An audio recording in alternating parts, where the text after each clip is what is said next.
Yes. We about to jump right into this one. Now, we got some sad news to start with, man. Emerging rapper Young Greatness was reportedly fatally shot early this morning in his hometown of New Orleans, Louisiana. Now, according to the local station down there, the CBS station, they said a shootout allegedly took place between 1:35 a.m.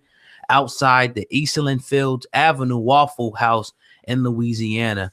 Now, we know that a few things that we know about my brother Young Greatness is that he's a Cash Money signee. You know, he had his 2015 single called Moolah, which peaked number 85 on the Billboard charts.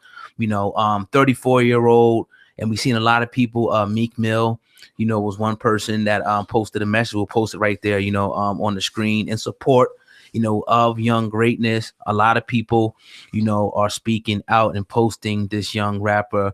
And he is, actually trending right now. I think number 4 the last time I checked, on Google Trends. So Sam, man, what do you think about, another young rapper, not too young, but, about our age, 34 years old, Young Greatness, being gunned down in New Orleans, Louisiana? It's a shame. It's sad because this is where he lived. This is where his home was. This is where he laid his head. This is where he should be his most comfortable, his home. He left Louisiana and moved to Houston, I guess, shortly after Katrina hit. So he was living in Houston for some time now. But like I said, that was his home. And it's real unfortunate. I think he was attending a funeral. That's why he went back home to Louisiana. His mother said that, I believe, to the Times-Picayune. So it was just, it's sad, man. You hear a lot of rappers talking about it and why people move away. We talk about our loyalty to our home, but we also talk about venturing away from home. And not that we deal necessarily with dangers and things where we relive necessarily, but we can relate. It seems like for some reason you get the majority of your hate and your resentment right where you live and at home, man. I really don't understand it. And it's going to be painted as gun violence. He may be painted a certain way, but this should be noted. He wasn't doing anything crazy, nothing wrong. He was attending a funeral. He was eating and he got gunned down. It's a shame. Yeah, definitely a shame. And, one of many rappers who, like you said, been gunned down, in their own hometowns, whether they're going out eating, walking, all different types of, senseless acts. Now, we know that New Orleans, they get it in. They are down there just like any other, major city. So, condolences, to that young man. I wasn't really too up on him like that, got to be honest, but I seen he started getting a lot of support, overwhelming support, actually, from the hip hop community, today. So, definitely got to do better.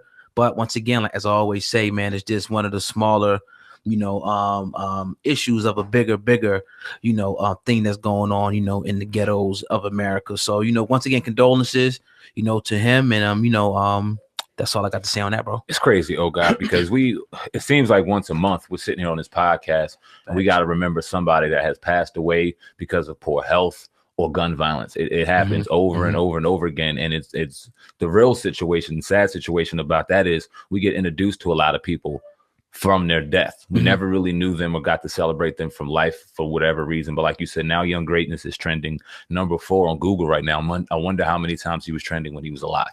It's really a shame. And we got to do better at recognizing people when they're alive.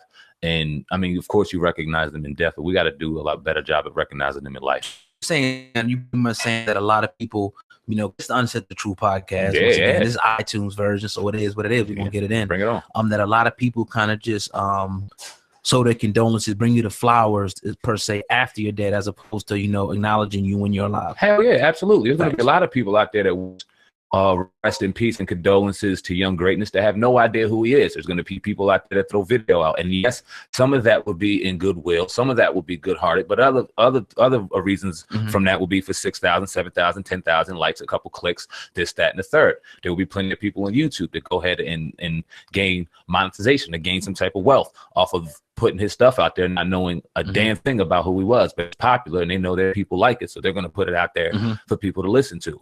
Yeah, they're exploiting his death. Why else is he number 4? How is he number 4 trending right now on Google for dying if people ain't out there putting it out there for recognition? And I understand we got to do the news. We had to talk about it, but like me and you said, we got to keep it a buck. We didn't know this brother too well.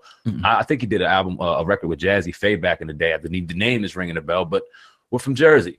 We don't know the Southern rappers unless they come and blow up out here the way they do and listen and are thorough for their people, you know what I mean? Right. So it's a shame, man. Definitely, man. So yeah, man, once again, condolences. Never want to see, a person die, individual, but cut. J-Rock. Thank you. Never want to see, you know, an individual, you know, especially a brother, you know, go down from senseless, you know, acts of violence. Me losing a brother personally, I know how that feels. So, you know what I mean? That is what it is, man. So yeah, another young rapper, you know, killed in New Orleans, young greatness.